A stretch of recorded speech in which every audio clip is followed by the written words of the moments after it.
A Thunderstorm by Archibald Lampman.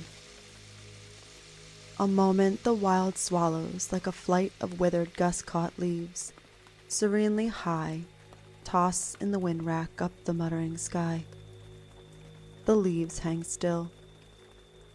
Above the weird twilight, the hurrying centers of the storm unite, and spreading with huge trunk and rolling fringe, each wheeled upon its own tremendous hinge, tower darkening on.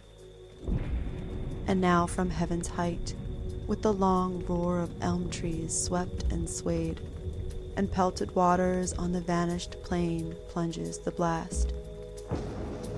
Behind the wild white flash that splits abroad the pealing thunder crash, over bleared fields and gardens disarrayed, column on column comes the drenching rain.